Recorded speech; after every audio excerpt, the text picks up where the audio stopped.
A paz do Senhor Jesus, meus amados irmãos em Cristo. Neste vídeo, eu gostaria de estar falando sobre o seguinte assunto: as manifestações externas religiosas não substituem o arrependimento, ou não justifica o arrependimento. E vamos tomar como base Jeremias capítulo 7, versículos 1 ao 15. E vamos trazer como ilustração o mapa de Israel, o mapa de Israel. E nós vemos aqui o reino dividido, Antes, no tempo do rei Saul, o rei Davi e o rei Salomão, o reino era unido. As 12 tribos formavam um reino só. Mas por causa do pecado de Salomão, então o reino foi dividido. O reino foi dividido. No norte nós temos essa parte verde, nós temos as 10 tribos de Israel. E no sul nós temos a tribo de Judá e de Simeão, formando o reino do sul. O reino do norte foi chamado de Israel. Né? O reino do sul foi chamado de Judá. Então, durante esse período desses dois reinos, Deus sempre levantava profetas para chamar a atenção do povo, dos reis, para que eles se voltassem para Deus e se arrependessem. O reino do norte, o primeiro rei foi Jeroboão, e cuja capital mais tarde foi Samaria. E o reino do norte, então, Jeroboão, fez 2 bezerros, um em Dan e outro em Betel, e disse para o povo: olha, aqui estão os deuses que tirou vocês o Deus que tirou vocês do Egito. Fiquem aqui para adorá-lo. Não vá até Jerusalém, é muito longe. Adore aqui mesmo. Jeroboão então fez isto para que o povo não voltasse fosse para Jerusalém, e lá eles pudessem ser seduzidos para pertencer ter os seus corações voltados para o reino do sul, para o rei do sul, que no caso naquela época era Roboão. Então, de todos os reis do norte, nenhum dos reis foram bons. Todos eles imitaram as nações, e todos eles então adoraram aos ídolos, que são demônios, e preferiram o caminho de todas as nações, aquelas nações que foram tiradas dali por meio de Israel. Agora, no reino do sul, então, tinha Judá e Simeão, e cuja capital era Jerusalém. E o primeiro rei foi Roboão, e todos os reis de Judá eram da descendência de Davi, porque Deus tinha prometido a Davi que não faltaria pessoas, sucessores, que se assentassem do trono de Davi, que todos eles seriam da tribo, da família de Davi. E então quase todos os reis de Judá foram da família de Davi. E o último rei que era da família de Davi foi Jesus, que veio a este mundo, da tribo de Judá, da família de Davi, e ele venceu todos os inimigos e está sentado no trono eternamente. Pois bem, Deus sempre levantava profetas, tanto para profetizar em Israel quanto em Judá, para que o povo voltasse para o Senhor. E esses profetas tomavam como base a lei de Moisés. E então ele dizia assim: olha, vocês devem voltar para um Deus único e verdadeiro, se arrepender dos seus maus caminhos, para que vocês permaneçam nesta terra e continuem adorando ao Deus verdadeiro no templo, continue adorando ao Deus único e verdadeiro. Mas, no reino do norte, como nós já falamos, nenhum dos reis deram atenção aos profetas. Então eles foram levados, e os profetas disseram: se vocês não se arrependerem, virão os inimigos destruirão a cidade e levarão cativos para as nações, e vocês perderão essa terra que eu dei como concessão.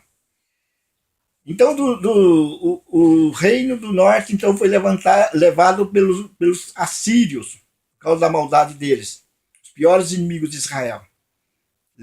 Destruiu a cidade e tomou posse daquela terra e levou cativos e espalharam eles para todas as nações. Mas ficou Judá. E os profetas diziam, olha, assim como aconteceu com Judá, vai acontecer com vocês também. Voltem-se para o Deus verdadeiro, arrependam-se dos seus pecados. Mas ali apareceram também os falsos profetas que diziam, não vai acontecer isso com vocês. Por quê? Porque esse templo é templo do Senhor. Essa cidade é cidade do Deus vivo, de Jerusalém. Nós temos as promessas do Senhor. Não vai acontecer, podem ficar tranquilos, seguros que não vai acontecer nada. E o Jeremias então se levanta e ele diz, e olha, arrependam os seus pecados. Se vocês se arrependerem, vocês vão permanecer a adorar esse Deus verdadeiro. Mas se não se arrependerem, aí vem Nabucodonosor, aí vem o exército da Babilônia, dos caldeus, e vão entrar nessa terra e vão destruir essa cidade, destruir o templo, levar todos esses preciosos, essas coisas preciosas que existem no templo, vão levar muitos cativos, muitos serão mortos, muitos morrerão de fome, mas eles então não creram. E então um certo dia, Jeremias se colocou na entrada do templo e dirigiu as seguintes palavras: é inútil vir aqui nesse templo, orar e repetir, templo do Senhor, enquanto continuais a roubar, a matar e a ser falsos e idólatras. Vós fazeis desse templo um covil de ladrões, e já que não quereis ouvir aquilo que o Senhor vos diz, um dia o templo será destruído e vós sereis expulsos desta terra.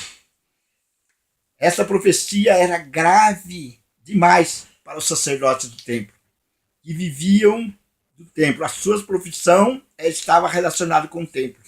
E a partir desse dia começaram as perseguições e a prisão para Jeremias. O profeta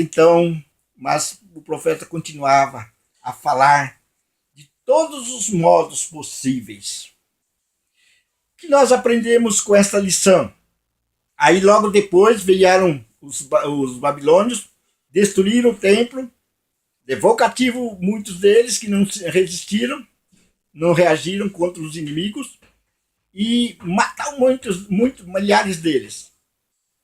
E aquela cidade ficou deserta e o templo foi destruído. O que nós queremos aprender com isso? Nenhuma manifestação religiosa externa pode substituir o arrependimento. Nenhuma manifestação religiosa externa justifica ou substitui o arrependimento. Para nós hoje, o que significa isso? Significa que batismo nas águas, participar da ceia do Senhor, participar de todas as atividades da igreja, casar, fazer o casamento na igreja, recebendo a oração do pastor, das autoridades da igreja,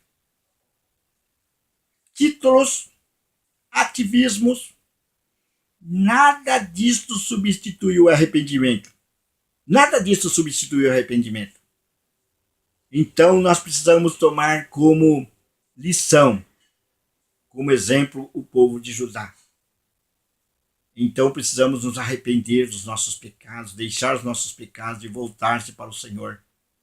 Dar ouvidos à voz do Espírito Santo, dar ouvido à voz daqueles que são usados pelo Espírito Santo, que tem a unção do Espírito Santo, que exercem as suas atividades, seus dons na igreja e chama você ao arrependimento. Muitos profetas se levantam hoje dizendo: tá tudo bem, tudo em paz. É só você dar oferta, é só você fazer isso, fazer aquilo, dizimar, ofertar. Você vai ser próspero, vai ser abençoado. Mas isso são manifestações externas. E as manifestações externas não justificam o arrependimento. Quebranta-se, arrepende os seus maus caminhos, se quebranta, volte ao Senhor, para que realmente o Senhor possa estar te protegendo, te orientando, possa estar junto com você em todos os seus caminhos. Nós estamos vivendo, logo nós vamos estar tendo uma perseguição no nosso país, Brasil.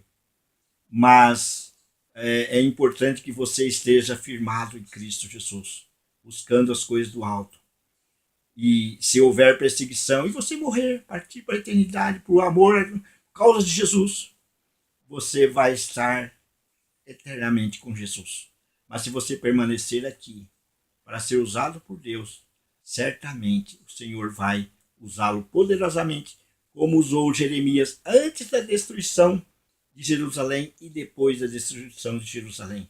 Deus abençoe você e a sua família em nome de Jesus.